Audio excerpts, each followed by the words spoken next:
Evening and welcome to Talking Devils, the leading independent Manchester United podcast. I'm Paul and this is the United Before Fergie podcast. If you're watching this live on YouTube and Facebook, please subscribe, like and leave comments and we'll get round to answering them as much as we can. If you're watching this on the repeat, hello. You can listen to us on the audio podcast of your choosing. And tonight's topic, now, where do we start? There have been many great players that have worn the number 7 shirt at United, the legendary number 7 shirt, going back as far as Johnny Berry for the Busby Babes. Of course, you've got the likes of Willie Morgan and Bestie, Stevie Coppell, and more recently, Eric Cantona, David Beckham, and Cristiano Ronaldo. But whenever the topic of the number 7 shirt comes up, there is only one man that fills that gap. And people will disagree with me, and that's fine. That man is Bryan Robson. And I'd like to welcome to the show Chris Lepkowski, who is former head of media at West Bromwich Albion, who's going to talk about Bryan Robson from the West Bromwich Albion perspective. Bear in mind, we signed him from West Brom. Also like to welcome Dave and Mike, both massive United fans. As you can see, they're rocking the United retro tonight. Evening, gents. How are you doing? Yeah, I'm good, thank you. Yeah, excellent. Great, Paul. Yeah, cheers. Excellent. Right. How do we get the ball rolling on this one then? Robbo. Dave, do you want to start? Robbo, when you hear the name Bryan Robson mentioned, what springs to mind? Where are we going with this? Bryan Robson, what can you say? He's an absolute legend, isn't he? So he's if I'm picking the greatest ever United team, he's there first on the team sheet for me. The best player that I've ever seen play. And we spoke just before we went live about you never meet your heroes. So, and then when you actually, all I would say is if you can meet Bryan Robson, meet him, because he does what he says, what's on the side of the can. That's him, Bryan Robson, Captain Marvel. What a bloke, an absolute legend. He's growing up as a kid, when you're I was 10 years old, I think I was when he signed for United, and just couldn't believe it. The drive and the determination of Robbo is incredible. You think what he achieved, and then you think about all those injuries as well.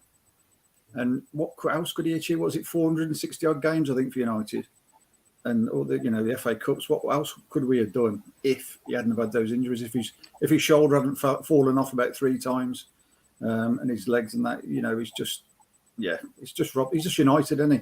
He is United, Bryan Robson, through and through. 100%, and we'll talk about the injury thing a little bit later. I think it's a really interesting question. Is what could United have achieved had those injuries not happened?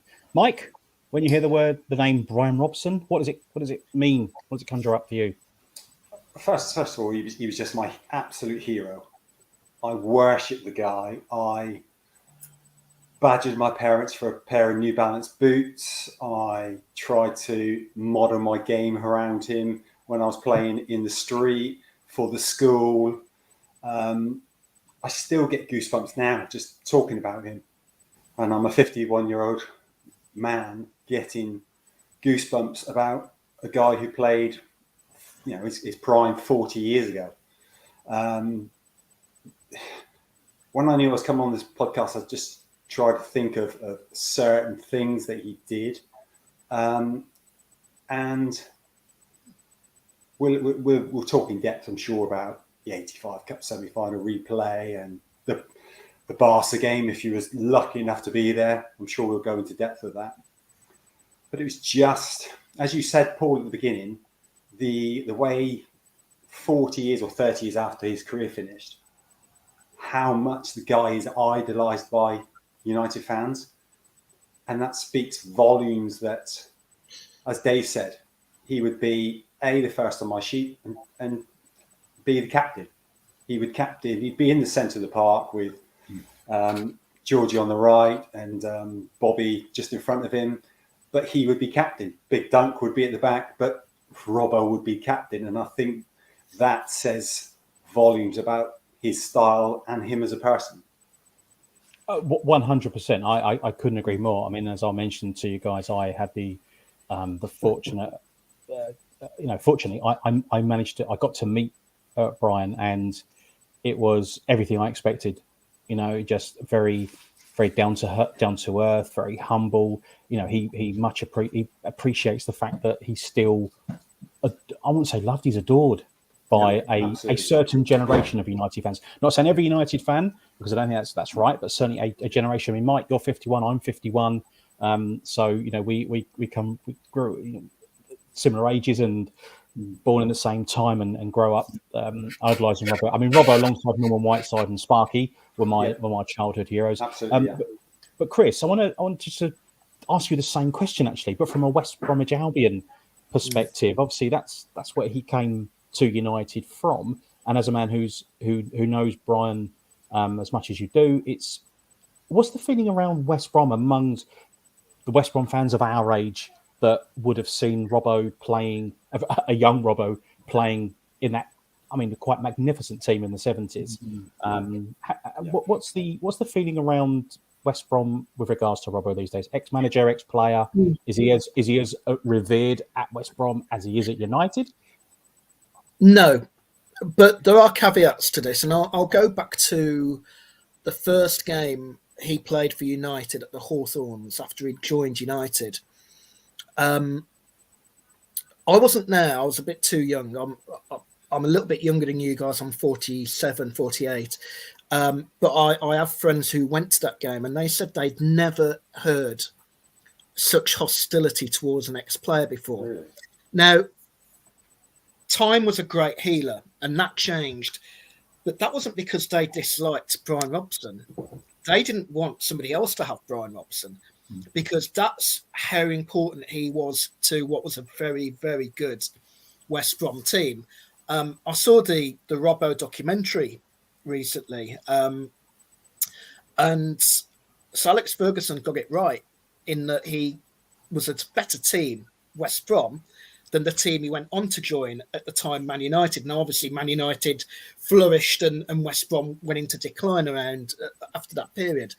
But he was, I think, with reflection now, there's a feeling that he was probably one of the greatest players that's represented our club. Certainly the most celebrated footballer that's represented our club. And if I could give you an example of the strange ways football fans work, in 1979, Laurie Cunningham had spent 2 years at West Brom and demanded a move. He demanded to leave West Brom and he moved to Real Madrid for nearly £1 million. Bryan Robson spent 8 years at West Brom. And when he made a move to Man United, he was a traitor. He was perceived as a traitor. Somebody had done wrong. I honestly think had Bryan Robson made a move to Real Madrid or Barcelona or Bayern Munich, we'd be talking from a West Brom point of view as one of probably the greatest player ever. But there's always that little bit of an asterisk when it comes to West Brom fans. Not by me, I should have, because Mike, Dave, I was nodding along to a lot of what you said. I was a West Brom fan. I had Bryan Robson posters on my wall of him wearing Man United club and wearing Man United shirts, which must sound perverse. But that's what he meant to me. Now, I don't remember him at West Brom, but I grew up and my first season watching football was about 83, 84. I remember the Brighton Cup final.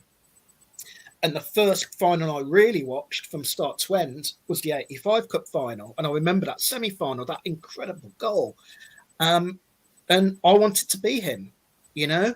I liked Glenn Hoddle. I liked, obviously, Cyril Regis. I liked Chris Waddle, players like that. But I loved Bryan Robson. And, you know, in some respects, I feel a bit of a fraud on behalf of the Albion fans because the Albion fans will be saying, but I might not, because he was just such a special player in that West Brom team. And, you know, what I will say about him, there are players from that team. John Weil, I know certainly, is one of them, who is the big bruising centre-half who Joe Jordan got to know intimately. Who always said that he felt Bryan played his best football at West Brom. I don't necessarily agree with that because I wasn't there to see that. But, that's somebody who played with him. What I will say is that West Brom brought him through brilliantly. And he had the best possible coaches in Don Howe, Brian Whitehouse, who gave him his debut, and then John Giles, who, a world-class footballer in itself. And John Giles did the best thing he could have done, which is what a lot of managers did back then. He played Bryan in different positions around the pitch. He wore the 3 shirt, he wore the 2 shirt, he played at the back, he played on the wing to educate him. And I think that we're here now talking about him in the way and the tones that we are because of that education that he had at West Brom.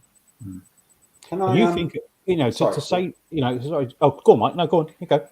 Can I just ask Chris, do you think when you talk about how he was disliked for leaving, and that took me back a bit, but then as you were talking, I was thinking, if I was a West Brom fan and my manager went, and then Remy Moses went, and then Robbo goes in a short space of time to the same club, then I can understand why that feeling might have been there, rather than whether it had been slightly less if just Bryan had gone and Ron and Remy had stayed.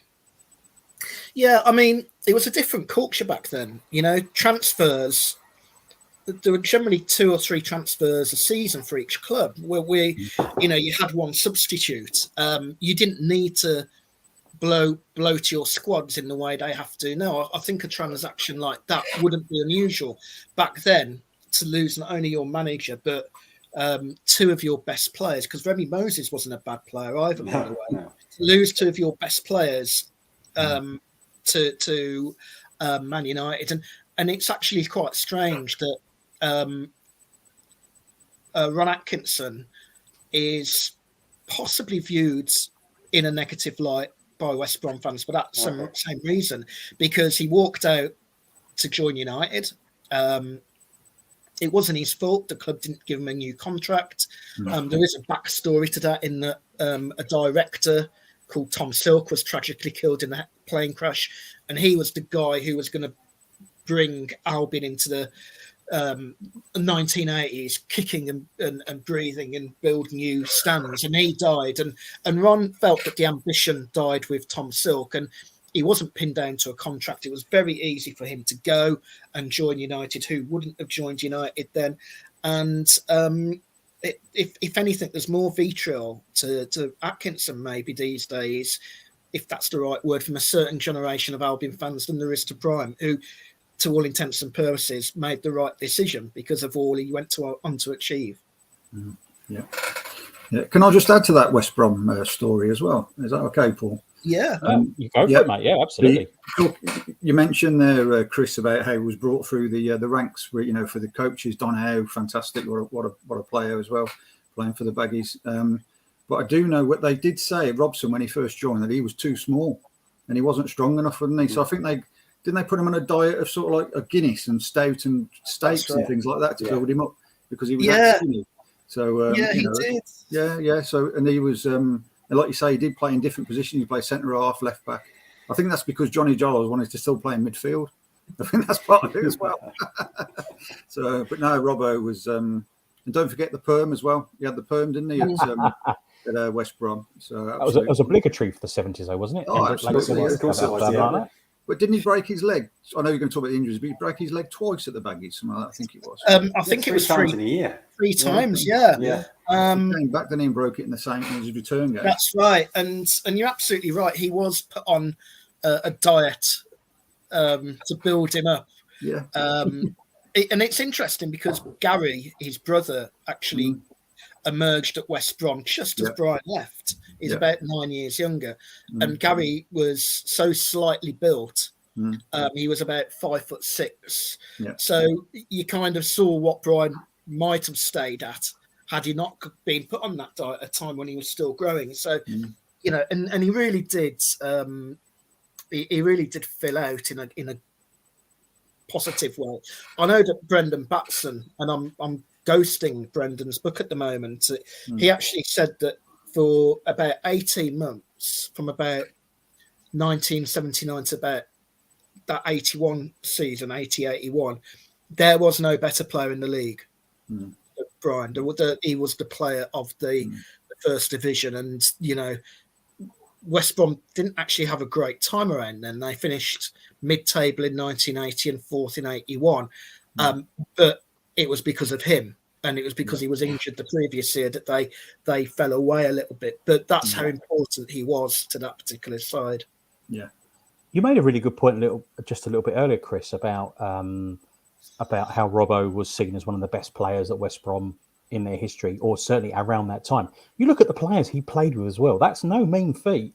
When you had, the Laurie Cunninghams, the Cyril Regis, the Brendan Batsons, those great players. And let's be fair, that West Bromwich Albion team in the late 70s was just incredible. They were so exciting to watch, weren't they? It gave United a lesson in football in, was it December 78? Yeah, absolutely, yeah. But don't forget Len Cantillo as well. He was some Cantillo, Tony Brown, just some amazing. Peter Barnes played for him as well. Yep, and then for them, for Robbo to be recognised as one of the great players, I think it's testament to his ability and the fact that you obviously saw something in Robbo at West Brom that the others, we would all come to know and love. But it's interesting, a good point about Ron Atkinson as well. There's more vitriol for him at West Brom than there is Robbo. Yeah. Is that not just because he went from West Brom to Man United, which arguably, you may say United job is the manager job is the biggest job in the world, and that's down to opinion. But was it because he then come back for Robbo? Was that always part of the deal that when Ron goes, Robbo was, I think in Robbo's book, or I've seen an interview, he was, might have been his documentary actually, where he said that he wasn't particularly happy with what West Brom would, sort of the project. I hate the project, but what was going on at that time, there was no. He was told that if he signs a new contract, there'll be, we're bringing more players, we'll do this, we'll do that, and that never quite happened. And and then when Ron, got the job at United, was it just a natural progression for him to follow, and obviously Remy Moses as well went as part of the deal to follow into United. Is it because of that Ron isn't perhaps, flavour of the month at West Brom, rather than the fact that Robbo left and went to United? I think so. And, what Bryan said or alluded to in your, it's just in the book you said, that stems back to the death of that director, because everything froze, because this guy, Tom Silk, he was the de facto chairman. Bert Millerchip at the time was in the process of progressing from being our club chairman, to becoming head of the FA. So Tom Silk assumed the role of de facto chairman, and there was a real vibrance about Albion and the fact that they were going to build this team of the 80s, and it never happened because of the tragic aircraft accident. And it meant a lot of the players and Ron Atkinson were left in limbo with contracts. Contracts weren't signed off. Talks never continued, and Bryan fell into that category. And of course, he started to get called up by England, which took a huge Birmingham Mail campaign by one of my predecessors at the Birmingham Mail, a guy called Ray Matz, who was campaigning to get Robson picked. And when Robson did get picked, of course, he was speaking to other players, finding out what they were earning. And I think Atkinson said, he said it a few times, that he took Moses, he took Robson, he wanted Derek Statham, who was probably the outstanding English fullback at the time. I agree. But was maybe a little bit too advanced for his time, because Kenny Sampson was a much more functional defender, albeit a very good one. Kenny Sampson was Derek Statham was a very attacking fullback. So he wanted Statham.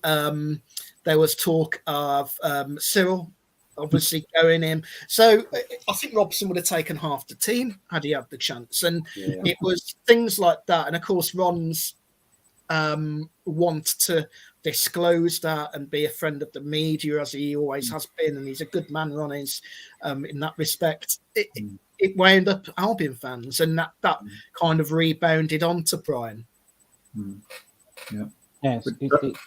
It's interesting how things all viewed from that perspective. I want to I've never seen a player signed on a football pitch with a table and the chairman and the manager on the pitch. No. I've never seen it since. We've seen players paraded, which is fine. I know he's pure gold. This is what Ron said. He's pure gold. You know, he's signing the best player in the country.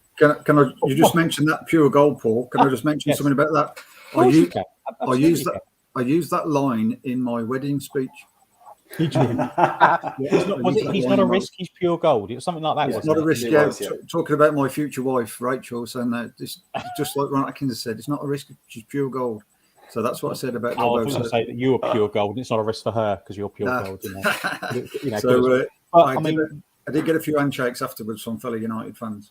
I mean, what a way to announce. I mean, obviously Ron knew a lot more than we did at that point. He knew how good Robbo was and what he was going to bring to this United team. But to get him on the pitch and to sign in front of the Old Trafford crowd just before the Wolves game, which a previous guest, I mean, McAvoy's got a hat-trick in, who arguably Robbo was brought in perhaps to replace. But what a way to announce. I mean, go on, Mike. Yeah, I think I've thought about that a few times. If you're coming for 1.5 million and smashing the British transfer record, and if you're not really into football as we guys was in the late 70s, I don't think he was as well known, even though he was a great player for the Baggies. I don't think he was well known in the general public and in casual football fans as maybe he should have been. So that statement of getting him on the pitch, the manager, Martin Edwards, I think that was just to enhance the buzz around him. So I think that was a really clever PR stroke by United to do that.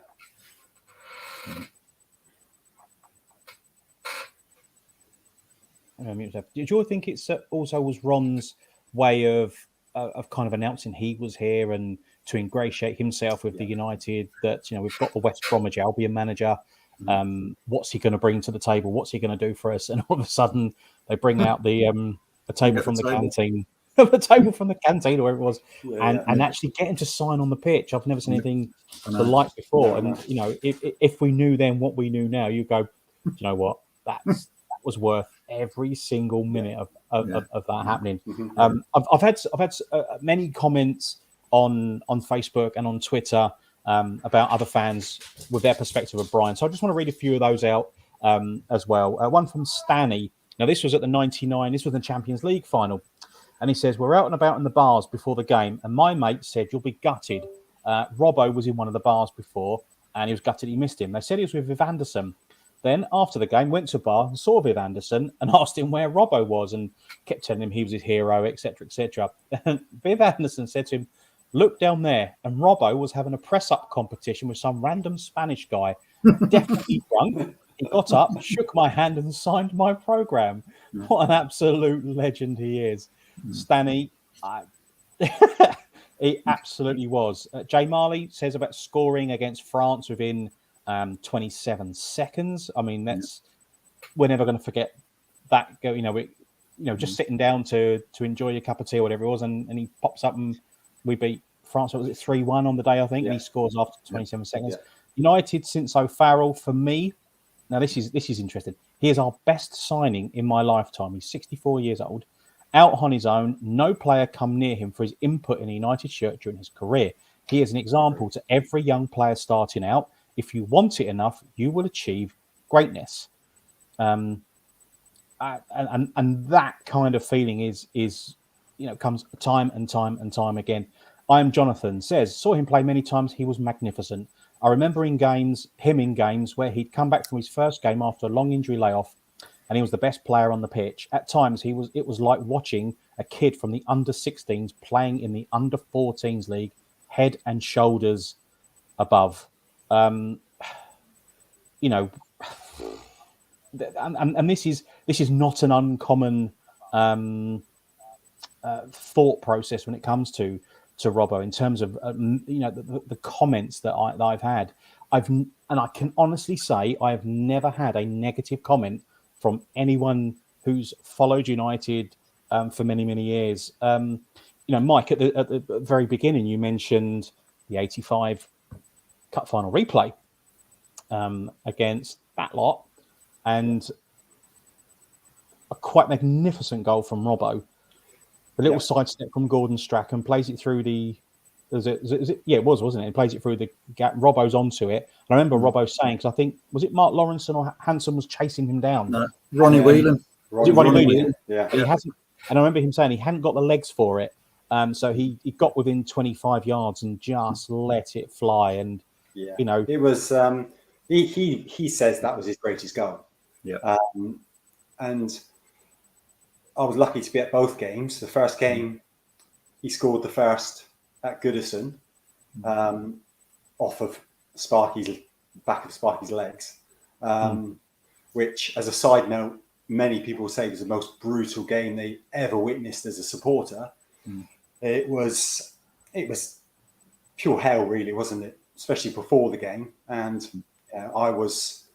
my dad ran the North Devon Supporters Club. So I would travel from North Devon to Old Trafford every home game. And our bus got stoned on the way out, going through the streets of Liverpool. So it was, as a 13-year-old, it was a frightening experience that day. Fast forward 4 days. I've always been amazed that Robbo scored important goals, but also at really important times during the game. Yeah. So that semi-final, in '85, whereas we dominated the first game, the first half of the semi-final, Liverpool, it was all Liverpool.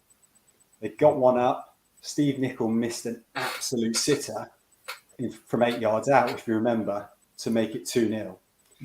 At which time I think it'd have been game over.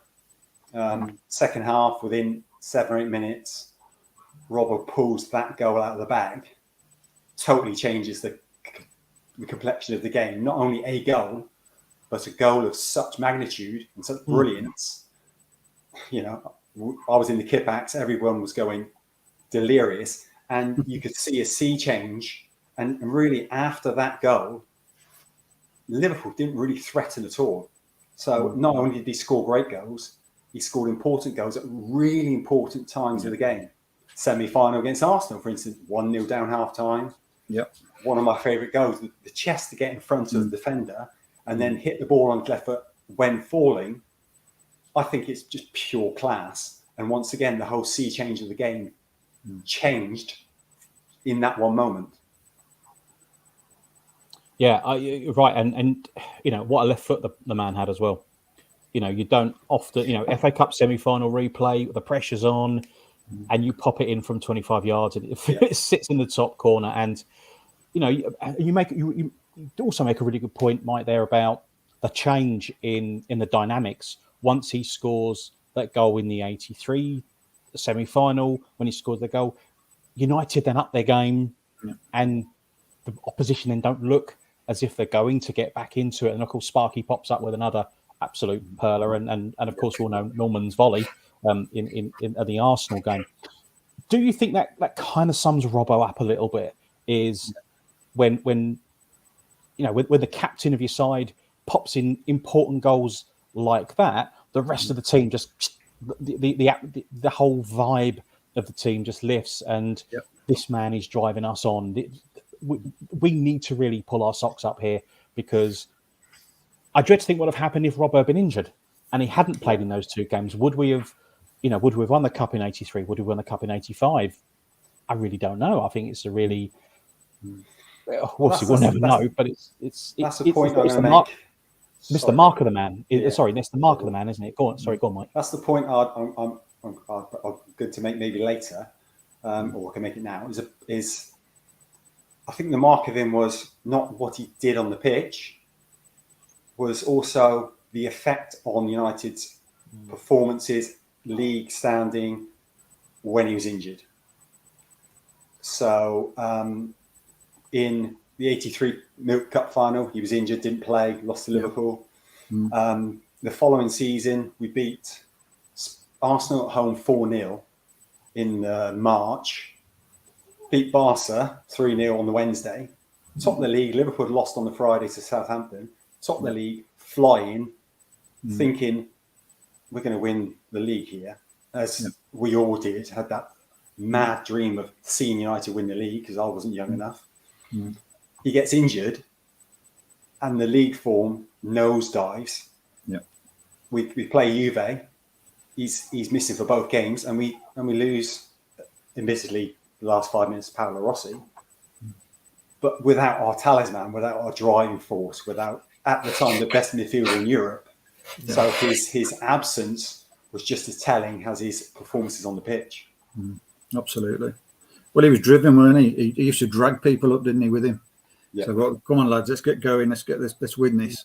And you go back to that 83-84 season, Mike. I went to Villa Park. It was March 84.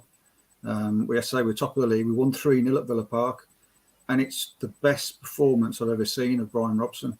And it wasn't on the telly either. I still can't find it now on YouTube.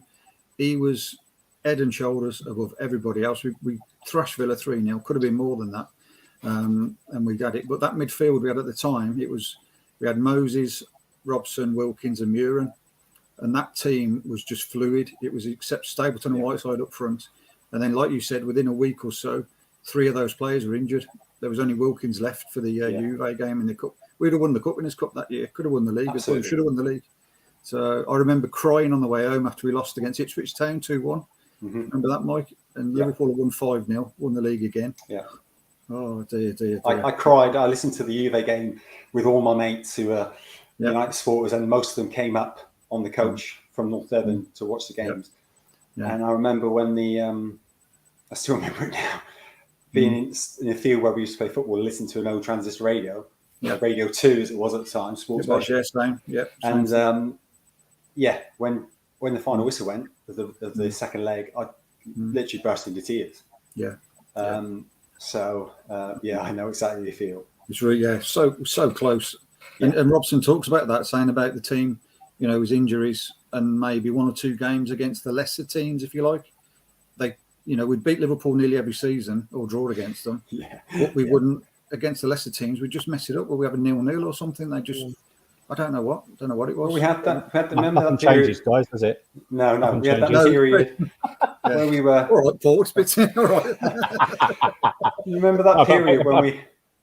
I've gone. Sorry, go on, Mike. Now You remember that period when I think we were 2 up at Stoke and lost 3-2, 2 up at Forest and lost 3-2. Sunderland as well. Sunderland. We seem to drag defeat from the jaws of victory. Yeah, we were quite regularly good at that time. Yeah, we're quite good at that. I think the other thing to consider is that even though he looked a lot older than he was, Ron Atkinson was still quite a young manager. He was only in his 40s. Liverpool had the whole boot room culture. They Shankly left, Paisley came in, Paisley left, Fagan came in, and they just seemed a lot more streetwise in a lot of the games from my memory. In that you mentioned, one of you mentioned that they would lose to the lesser teams. Well, that's sort of endemic of a team that maybe needs just that little bit more, that more resilience when it matters, needs to respond to what teams do when they lift their game against a club like United. And I know that when Atkinson took West Brom into Europe for the first time in the UEFA Cup, and they played against Belgrade, and the players to this day say that they were so naive that night because Atkinson hadn't taken a club into Europe before, and that they were, instead of trying to see the match out like Forest did or Liverpool did, they were bombing on, and they got caught on the break. Belgrade scored and knocked them out. I think by then Atkinson had obviously managed in Europe with United and had certainly wised up to that. But I just wonder if maybe some of his management at times was I'm mindful of being critical because he's up against managers at Liverpool who obviously had won a lot more. I just wonder if Liverpool knew how to win more than Albion did, more than United did in terms of trophies, and see out that pressure that maybe games against the lesser clubs bring. Yeah. No, I think that's spot on, Chris. Yeah, absolutely. Yeah, I do. They knew how to win as well. Yeah. And I think Robbo said they actually drank more as well. So I think that helped them. Yeah. Yes, that's right. It was always, United team were, known as a team of drinkers, but and certainly Robbo said this. I believe Norman Whiteside has said it, is that Liverpool could drink them. Well, they're equals, but they just knew how to pull the leagues out of the bag. But Chris, was it any surprise to see Robbo go on and have the career that he had at United? Was expected when he left the Albion? Was this, he's going to go and do great things? Yeah, I think so. I think that there was a feeling that he was a special footballer. You mentioned earlier, Paul, that he had this great left foot. I saw not long back on Twitter his goals for England. Right. And I think, I can't remember, was it 26 goals for England? And the best goals were his right foot, his wrong foot. And you're thinking, this guy had everything. And because Giles, a bit like he did with Cancelo, made him shift around the field earlier in his career, he grew into recognising every single role he could have played. And a lot of the guys from that team said, we could have put him at centre-half. He'd have been the best centre-half in the country. We could have put him up front with Cyril. He'd have scored 25 goals because he could do everything. And that was the thing with Robson. It wasn't a fact of what he can do. It's what he couldn't do. And there was very little he couldn't do. It was, if there was one criticism, one weakness he had, it was his tendency to pick up really annoying injuries at the wrong time, which you can do little about. But he, as a footballer, I actually think as a footballer, he's underrated. I get a little bit miffed when I hear people talk, he's got this great engine, he's a great tackler, he grabs teams by the scruff of the neck. Actually, technically, he's one of the best English footballers of the post-war. But because he's so good at all the other stuff, we often forget that, in the way that, we look at Glenn Hoddle, for instance, we know he could rake a ball over 40 yards or 50 yards. Paul Gascoigne could slalom around defenders. Robson could do those things. He could do all of those things, and he often did those things, especially the passing. And because he was so good at everything else, it kind of gets a little bit lost in the whole the whole CV of his career. Yeah, I agree. Going back to what you said about England, so he scored those 2 volleys against Israel and East Germany, was it? Yeah. That's right. With his right peg. My favourite goal of him was actually, apart from the one at Main Road, was the second against France in '82. That's such a beautiful late run, picked out, and there's an amazing photo behind the goal where he's 3.5 foot off the ground. Stockings around his ankles, just left his head, beautiful position, and that summed him up for me. But also with the England thing, he would chase lost causes when England would be like 2-3 up, and the back end of one season he went for a cross at the back post for England and done his hamstring, and it was like they were cruising, and yet he didn't have the mindset to think, we're cruising, I'll just take it easy, I'll sit in the middle of the park and just stroll for the next 20 minutes and we're finished. He was chasing the lost cause at back post and pulled his hamstring, which ultimately affected United, but once again shows the type of player he was. Yeah, I think you are right, Mike. And we're going to just touch on his injuries as well. I had an interesting comment on Facebook from Harold Wigwam. It's a great name. Pity his injuries stopped his full potential. Did we see 90% of Robbo? Did we see the full Robbo? The mind boggles about, had he not had those injuries, how good. I mean, he was for me, and I'm sure for you, Mike, and for you, Dave, and for many, many thousands of United fans of our age, he was the greatest midfielder of his generation and any generation. You know, when you talk about England greats, when you talk about United greats, you cannot talk about an England 11 without mentioning Robbo.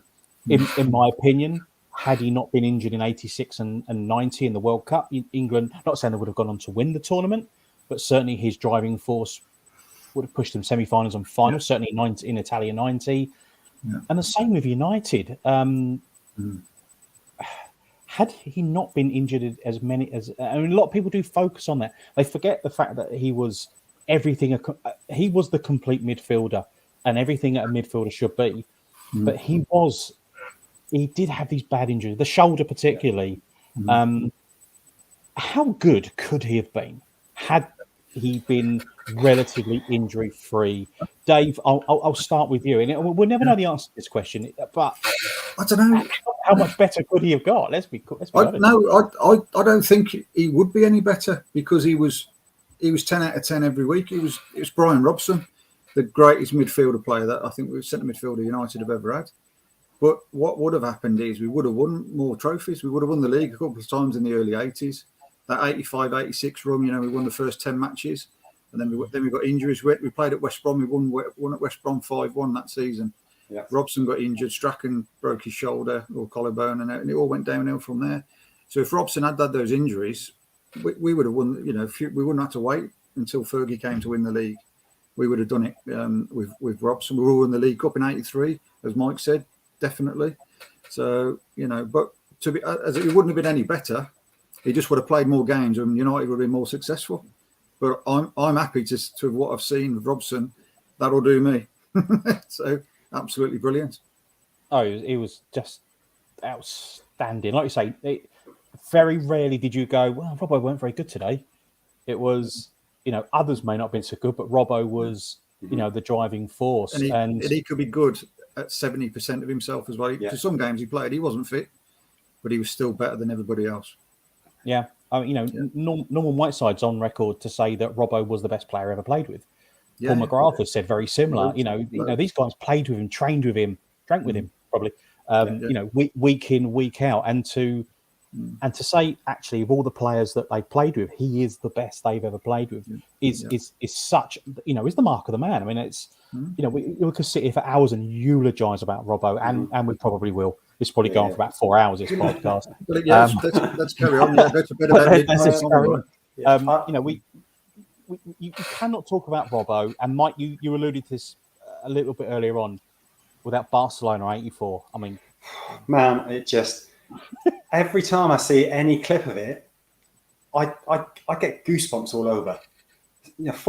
Nearly 40 years on, and did you go? And yes, I did. Yeah, we had a coach full from North Devon. Yeah, and you guys have heard this a billion times. Don't think there ever will be an atmosphere like that night. Yeah, not before I've heard, and obviously also to say there won't be an atmosphere like that again.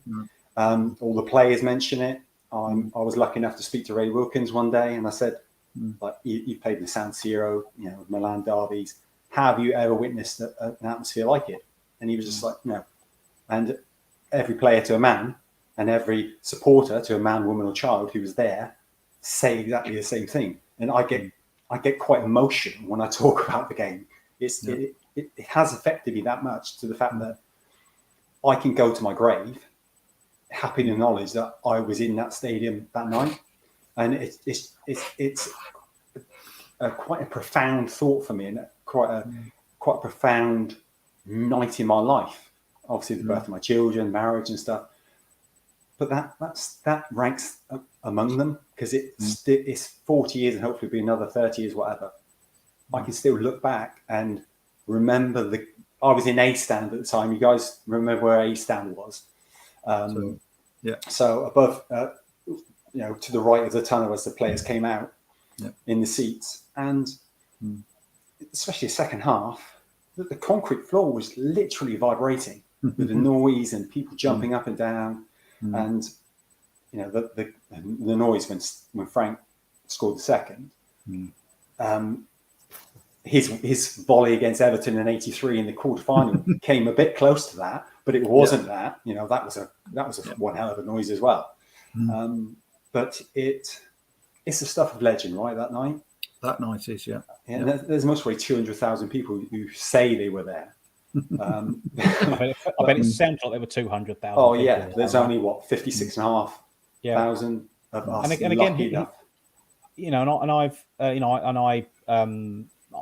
I spoke to him a few years ago, and he said it. Norman has said it, and I guess I would say any United player that played that night will always say that was the noisiest atmosphere they've ever heard at United. And Robbo drove them on, pulled them up by the bootstraps, and and drove them on. And I said I'm not going to mention it, but we very, very briefly, and I'm not going to get bogged down in the whole Roy Keane, Bryan Robson scenario. But my argument to this always has been and always will be, and this is probably going to open a can of worms, people are going to disagree with me, all that kind of stuff, which is fine. I don't mind that. Is that Robbo was a world-class player, not surrounded by world-class players, bar Norman and Sparky, in my opinion. Whereas Keano was a magnificent player, surrounded by brilliance. And if he was off injured, then you'd have someone like Nicky Butt come in and Scholesy and all the rest of it, and you'd rearrange it, but you wouldn't lose any strength in the core of the team.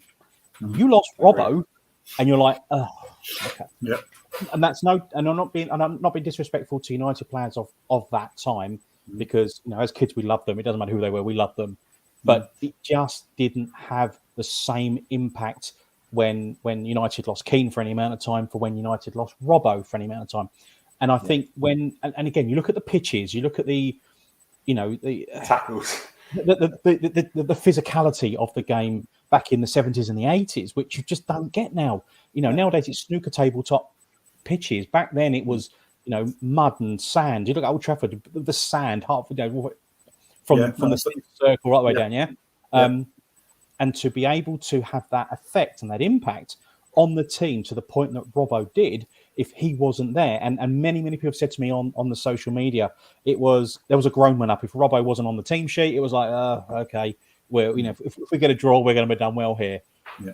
Whereas you didn't have, it didn't feel that when Keane was missing from the United team, you're like, well, he's missing, but we're still strong enough to be able to do this. And for me, he is the greatest captain. Again, people disagree. We'll say Martin Buchan or maybe Roger Byrne and others. But for a kid of my age, that was in the teens back in the 80s, Robbo will always be the number 7, and he'll always be captain. And I've mentioned this a couple of times before, but when I met him at Old Trafford, I actually called him Skipper. I don't know why. I just called him Skipper because he will always be Skipper to me. Dave, I know you've got personal thoughts about Robbo as well that you mentioned to me on when you messaged me. So I've got a couple. Absolutely. So Mike, you're sitting down, aren't you, Mike? Yes, so you're all right with this one, mate. You won't believe this, and I still can't believe it.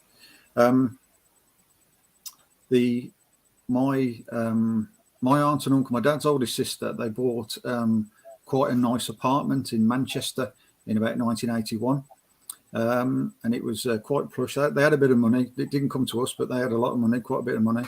And the person who moved into the apartment across the hallway was Bryan and his wife Denise with their first child. Mate. Right? Yeah, honestly, I couldn't believe it. And upstairs, Trevor Francis was living upstairs when he signed for Man City.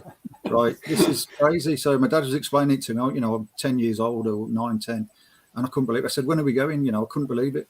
So we went up there. My dad went up there first with my cousin, and they sorted out to get to Old Trafford. And my dad was in a wheelchair, so they had to sort out how to work that out. And then they had access to outside the changing room, the old tunnel. Yeah. So they could have access there because the disabled enclosure was the bottom of the tunnel. So we did that. And then I went to my first game in 82. So we stayed in the apartment. So we saw Robbo go to the game. He got in a black cab to go to the game. And then we go to the game. We see him again there. And then we see him back. And my dad actually stopped a BBC reporter from getting into the apartment block to talk to Robson.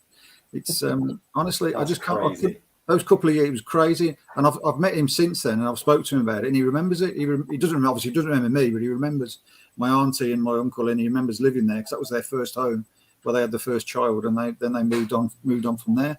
But it was just incredible, and the funny story is, I think my cousin Julie, she kept, I think it was a check from the BBC for £25 that come from Robson, and she kept it. So I haven't told him about it. So yeah, it's incredible. You know, for a young lad, that was just it's just unbelievable. And then I've met him later on, then in other games and other things. But the thing that gets me real, when they said about never meet your heroes, I said, yeah, Bryan Robson, you've got to meet him. He's got a heart of gold. He's had his difficulties as well with cancer, you know, with throat cancer. And if you remember that when he was in Thailand, he had difficulties there. My best buddy, my unofficial brother, Rob, was battling leukemia for the second time, and we didn't know how it was going to go, and he needed a transplant, etc. So I wrote to Robson. I asked him. We decided to go to Old Trafford, which potentially could have been our last trip to Old Trafford, me and my brother. So we thought we've got to do it before he has his transplant. I wrote to Robson, and I didn't hear anything back. I thought, well, he's too busy, etc. And then we went to the game with me and Rob, and it was really difficult, but we did it, and we've done that. 2 weeks later, I'm on my tablet, and when your emails pop up, and I've got an email, it come up Bryan Robson. So Bryan Robson emailed me to say, sorry, I missed it. I was away for my birthday, celebrating a big birthday in Jamaica or something. He said, and he offered to help. So he did. I met him at Old Trafford. He signed some pictures for Rob. He spoke to Rob in the hospital the few days before his transplant, wished him all the best. He did a message for him. He signed a shirt for Rob. We had pictures on his wall in the hospital. Unbelievable. Rob couldn't, it was just fun. It was just unbelievable. And he had all the time in the world to do that. And Rob survived. Rob got through his stem cell transplant. Amazing. He survived. Brilliant. And he's with us now. It was absolutely brilliant. So the first game back, which was about 18 months, something like that afterwards, it's against Chelsea, actually. We did it. And Robbo, he was really busy, but he gave us 5 minutes. We met him and we had a picture, the three of us. So, and it was just unbelievable. The first game back when Rob survived was so emotional for us. I can imagine. Yeah. And then to meet Robbo as well, he was just... So I've got it on my window ledge. I've got the picture, the three of us. And I'm the shortest out of the three of them. So, Robson. I'm sure we wish Rob all the best as well. Absolutely. Moving forward. What an amazing, what an amazing story. Brilliant. And a really good and a really touching personal side that I don't want to say you don't hear those sort of things these days, because you do, but it was just a different environment, but just different then. It wasn't. Yeah. Even though they were superstars, we saw them as superstars. Yeah. They didn't see themselves as superstars. Yeah. They were footballers who played for Manchester United. That's it. That was the bottom line. And I think that just goes to show, when I covered West Brom for the Birmingham Mail, Bryan took over, and the players were all probably about my age now. I was then in my early 30s. They were all in their sort of early 30s, late 20s. They remembered Bryan as a player, and it was like they could not believe they were working and playing for this guy. I mean, Jeff Horsfield was one, for instance, who'd played for Kevin Keegan at Fulham. He'd played for Trevor Francis at Birmingham, for Steve Bruce at Birmingham. And yet he said, but I'm here playing for Bryan Robson, Bryan Robson.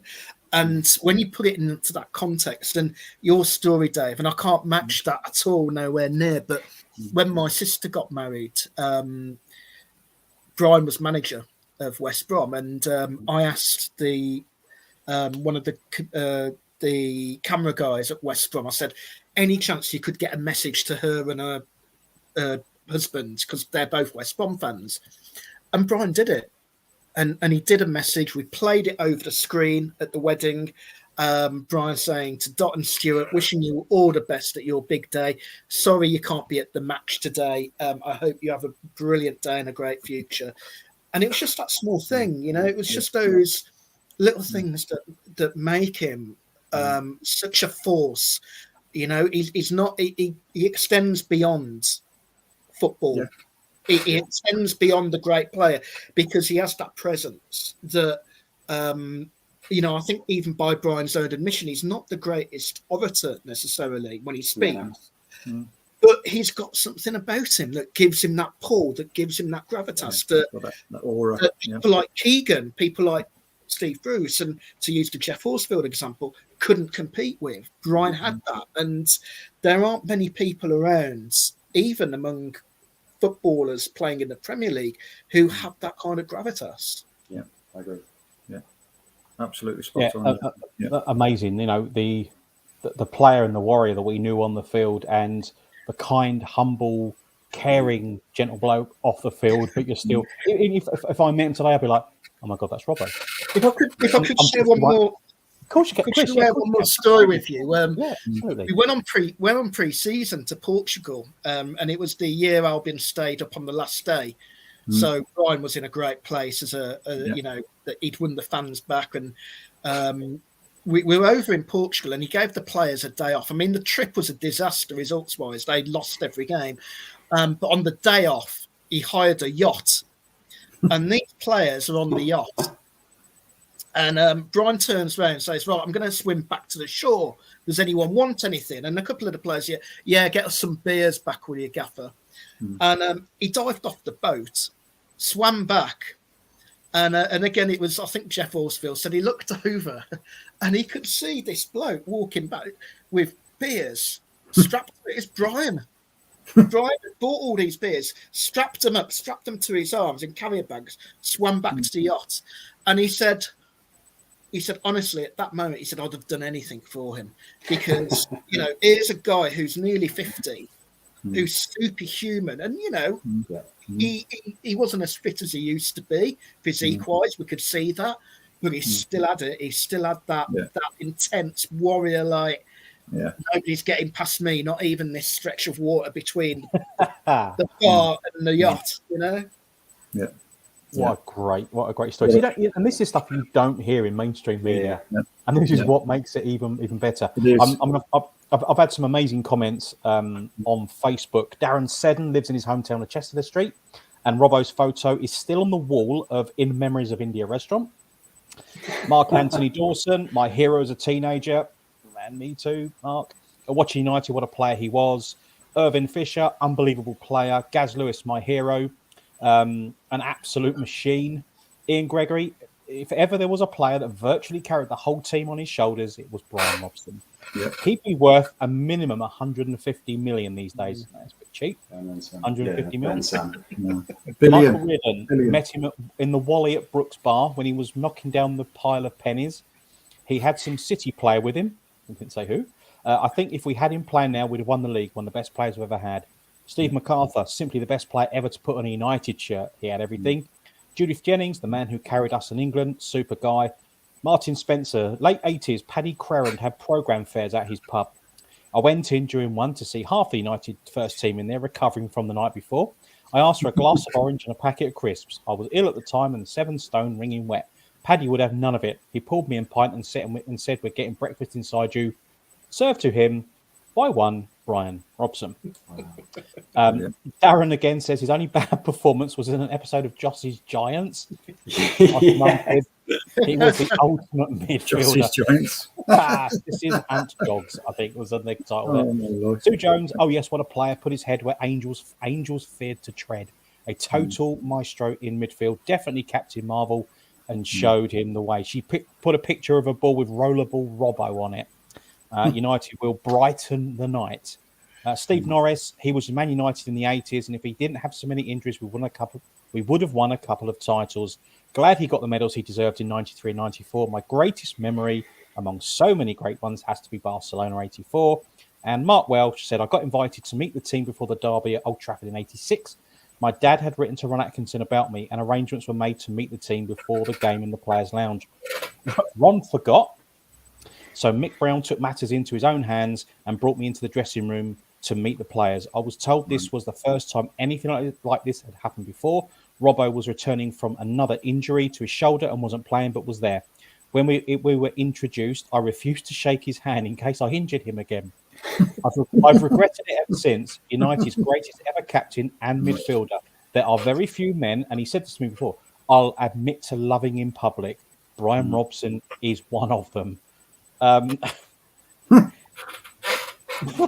You know, how do you echo all those? Oh, absolutely! It's just ridiculous. He invented the downward header to beat the keeper. James Rydell on Twitter says, a bit crap, I know. My nephew told me Robbo used to drink in the American bar in Hale and that he was a top geezer. Tony says, I saw him coming out of a modest Derbyshire hotel on the day of the Forest FA Cup third round in 91. We'd set off early. I asked him if he was playing and he said no. That's the only time I've had United team news from the player himself. Simon Jackson met him at a local football club in Spalding. He was doing a dinner speech, was on the bud all night. He left at 1:45. Robbo was still going strong. And Hassel he'd waited since 81 to shake his hand. That's what he always wanted to do, just shake his hand and let him know how much I idolised him. And when I finally managed to meet him, it was 2 days before we went into the first lockdown, so we weren't allowed to shake hands. Unbelievable, gutted. Some brilliant stories of people, of United fans, and they still talk about. It's just he's just one of those players, right? That you just get emotional. No matter how old you get, we'll be in our 70s and we're going, Bryan Robson.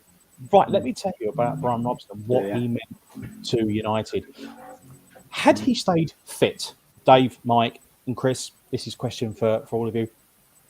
Where would United have gone?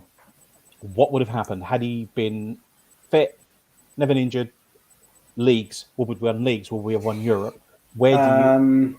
hindsight, of course. I think 80, well, as I alluded to earlier, we'd have won the league in 84 because we were just flying. Liverpool was stuttering. We just had that crucial momentum that everyone talks about in football. As supporters, I never thought we were going to lose a game in that February, March sort of period. So I think we'd have won the league that year. 85, maybe not, because that Everton side were a great side. Good side. It hit their peak at the time. I don't think anyone would have beaten them that year. The following year, yes, I think we would have. 10 games unbeaten straight away. Once again, playing amazing football. And by the way, wearing that iconic strip for the first time with the two stripes. Enough said about that. But obviously, Robson gets injured against West Brom, as Dave said, as did Strachan. And, still there or thereabouts. At Christmas, he comes back in the West Ham game, does his shoulder. That's the season finished. So I think in that period of 84, 85, 86, I think we'd have won the league twice. I think after that, obviously the team was getting old and it needed freshening up and it needed major overhaul. And I think as good as the man was, I don't think he was capable in 87, 88, 89, 90 to drag us to the league title. I think, God himself couldn't have done that. So, but I think we'd have won a lot more than we did in that era. Well, things could have turned out a bit different, couldn't they? If we'd have won in 85, 86, then the disaster of 86, 87 wouldn't have happened, I don't think, because we would have been league champions. We would have bought properly. We wouldn't have been buying people like Peter Davenport and Terry Gibson, and Colin Gibson playing him. A good player, but playing him in centre midfield because Robbo was injured. So, but then if you think about it, if he would have stayed fit and we would have won the league at that time, then Fergie would never have been in the equation.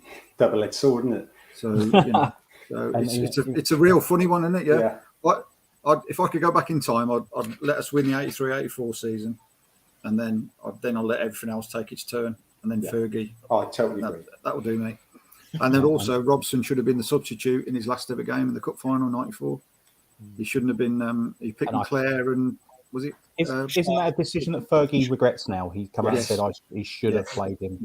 And he's even gone on record saying he's his best ever captain. And he didn't captain United for that long with Sir Alex. And I said to Robbo, number one, when I met him, I said to him, if any United player during my lifetime has deserved to win a league winners medal, it was him. Without a shadow of a doubt, it was And Chris, do you think United may have gone on to have dominated the league in sort of the mid-late 80s for that little stretch between kind of 84, 85 and then into the late 80s? Or do you think the wheels might have fallen off as the guys? I think I agreed with Mike and Dave who cited 84 and 86. I think the period that followed Heysel was an interesting one. I think Ron Atkins signings, and Dave alluded to the Gibsons and Davenport, maybe Turner. They weren't quite as good as the players they were replacing. And I think Heysel had a big impact on English football anyway, in terms of players leaving. Obviously, Everton felt it, but United did as well, with Hughes going and whatever. So it's very difficult. I would say that I think a slightly younger Bryan Robson would have got you over the line in 92. Yeah. Against when Leeds were the other, because I thought that was a fairly... It was okay, that Leeds team, but I thought a younger Bryan Robson would have carried it there. And I totally agreed with Paul's observations about the 86 and 90 World Cup. I think in 90, he would have been absolutely ideal for the Mark Wright role that Mark Wright went on to play. Had Bobby Robson made the changes that he did subsequently and reshuffled the system as he did into playing a sweeper, maybe it would have been Bryan playing behind the defenders in the way Mark Wright did. I think that might have suited him.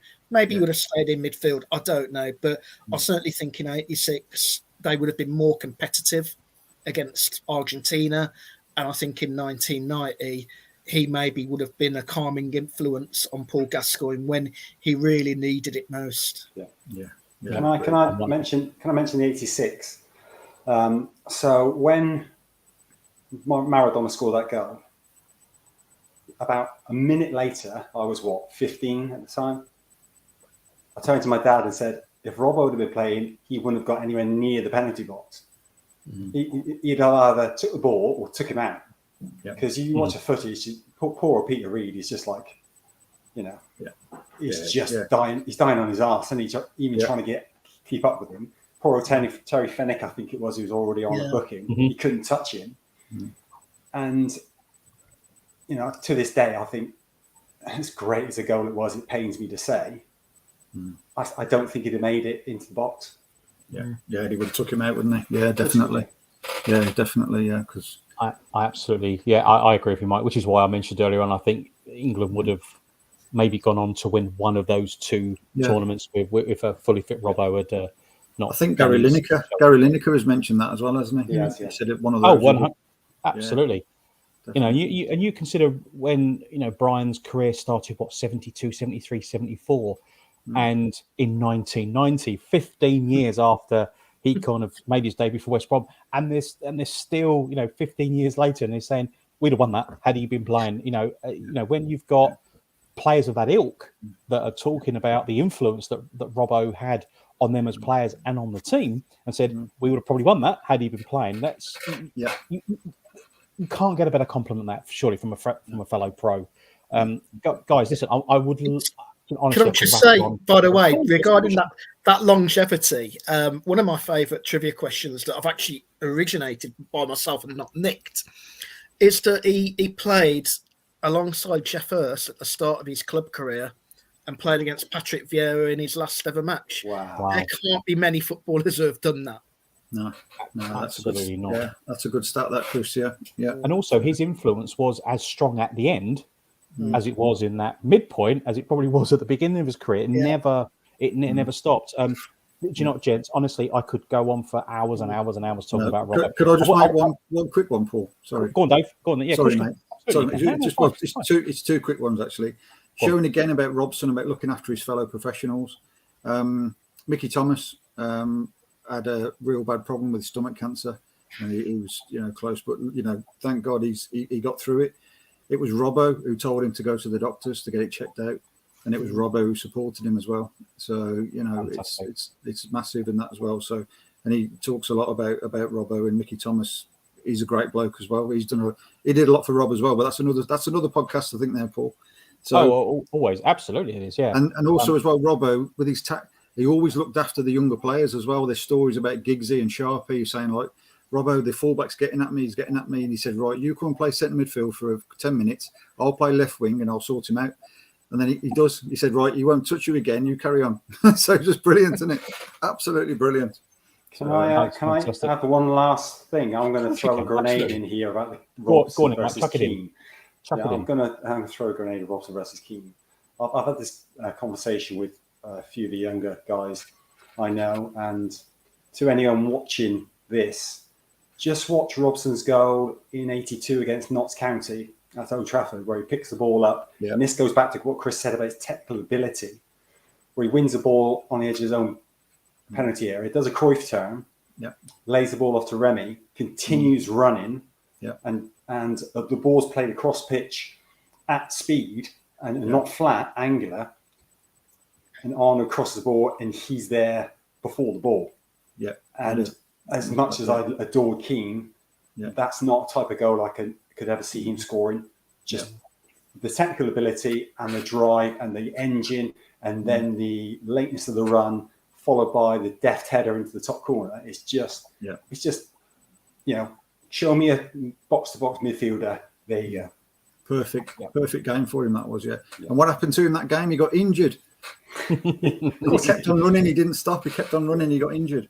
But you're right, Mike, and that was a goal that I had in mind to mention as well, because they're I don't know if you all follow Paul Gaskell on Twitter, and every time Robbo comes up, he doesn't need any second asking to put that picture up, and he said exactly the same thing.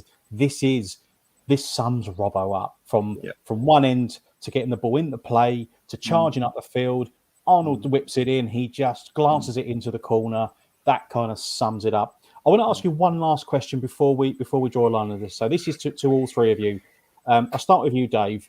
So all-time United 11, is Robbo captain, and is he wearing number 7? A silly question, that is. Yes. Okay. Mike, is Robbo captain of your also, and he wears number 7? And Chris, from a West Bromwich Albion perspective, is he the captain? Is he first choice? First choice, absolutely. Do you know he never once captained West Brom? Okay. But I would make him honorary captain just for this occasion, definitely. That's as good as any, isn't it? Because Georgie Best would wear 11. Yes, No, that's another podcast altogether, Dave. Gents, I honestly, and I say this every week, I could carry on talking about this for hours and hours. It's been an absolute pleasure having you on. Thank you so much. Thank you, Dave. Do you want to give your Twitter handle so people who want to give you a follow, they can? So what is my Twitter handle? You don't know your own Twitter handle. Right, we'll do it. Well, you can see Mike's on screen. So if you want to follow Mike at 80s Culture Fan, Dave, I'm just going to find yours now. And I've got it here. So it's at Dave United 7. Dave United 7, and you can follow Chris on Twitter as well, and he's on there under his with his name. So Chris Lepkowski. Guys, thank you so much indeed for coming on. It's been an absolute pleasure talking with the three of you. Should we do this all again another time because let's be honest, you can't just have an hour on Robson and that's it. You've got to carry on. I'm up for that. Anybody going to be at Chelsea? Going to be at the Chelsea game on Thursday? No. Okay, I'll meet myself then. Go and shake your own hand, Dave. What about Fulham? What about Fulham? Sunday. Yeah, I'll be at Fulham. No, I'm not there. It's a confession to finish with. Yeah. So I haven't been for years. I was lucky. I was lucky enough to see them pick up the title against Blackburn in '93. Yeah. Just before that, my son came along.